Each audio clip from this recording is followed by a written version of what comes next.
Hello, I'm Scott Brady with Overland Journal and Expedition Portal, and I am out today with a very interesting vehicle, something that we don't get in the United States yet, but has become very popular around the world. I'm currently in South Africa, and I'm with the 2020 Ranger Raptor. Now this comes with a 2-liter bi-turbo diesel motor and a 10-speed transmission, probably a very similar transmission to the gas turbo engine that we get in the United States. So far it drives great. The low range is excellent because of that 10-speed, very low first gear, very low transfer case ratio, good controllability through the terrain. We just did their easiest course first, just so I could get a general sense for the truck. Now this was at the upper limits of what we did with the Nissan, so this is the easiest one for the Raptor. And the reason why it's easy for the Raptor is it comes from the factory with all-terrain tires that are nearly 34 inches in diameter. It's got quite a bit of ground clearance, a little bit of lift over a factory Ranger, in addition to the tires, and really good dimensions overall. So the front bumper is designed for maximum clearance, etc. When I was going through the course, you have the option of multi-terrain mode. So you can go into sand mode and mud, which allows for more wheel spin, and it holds the transmission into the gear for longer to maximize engine performance. But then it also has rocks, which allows for a little bit better control, holds the gear again so that you're not getting shift shock when you're going through the rocks. I did notice on traction control, quite a bit of traction control intervention. It was slightly delayed, and it did require more wheel spin. Now, of course, the vehicle easily went through the obstacle, but it did require more wheel spin. And I think because of the smaller displacement engine, it didn't have a torque advantage. So I was pretty deep into the torque converter before the vehicle was able to negotiate through the obstacle. Now, of course, an obstacle like that would not typically be an issue because it does have a factory rear locking differential. So you would just simply put on the rear diff. But in order for me to test the system, it was important for me to do that. So far on the first part of the course, vehicle's doing great, very stable, very easy to drive, very enjoyable through that terrain. Let's go see how it does when things get a little faster.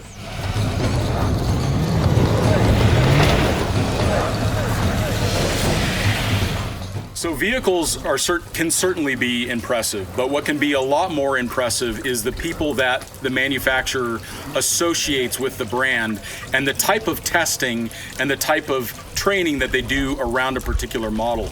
You can see that Ford is very committed to having true professionals involved with this kind of training, as I've experienced so far today.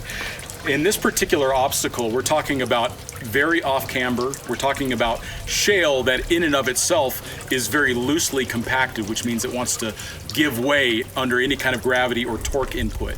And then you have wet shale, which has then moss and other traction reducing elements on it, including of course the water. The tires are completely wet, which of course can increase the chance of the tires getting a puncture. It can just literally be like a knife blade on one of these shale pieces. So the ability for the instructor and me to work together and clearly communicate, and that's the nice thing about somebody who has standardized four-wheel drive training practices, is his communication was fully understood by me and my inputs were fully understood by him. So we were dealing with a situation where we were very off camber, a little bit of weight in the back of the vehicle, but also again very low traction, so the rear wanted to slide downhill. We needed the rear locker for additional traction, but that comes at a slight cost because we lose some of that differentiation, which can allow the vehicle to maybe even slide a little bit more.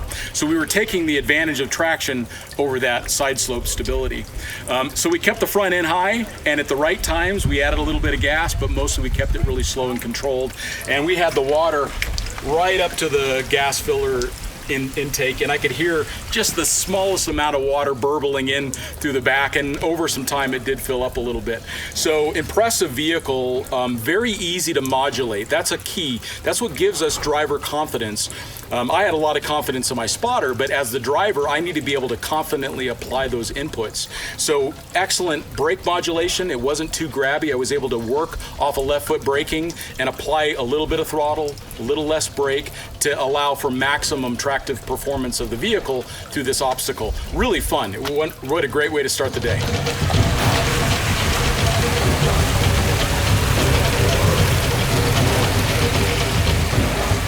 So we just finished our afternoon of testing of the new Ranger Raptor, And this vehicle is impressive in the ways that you would expect it to be. So for example, we just spent the last 30 minutes driving a high-speed off-road course that included a set of double jumps. It included hill climbs, loose turns, chicanes, tight turns, big sweeping turns.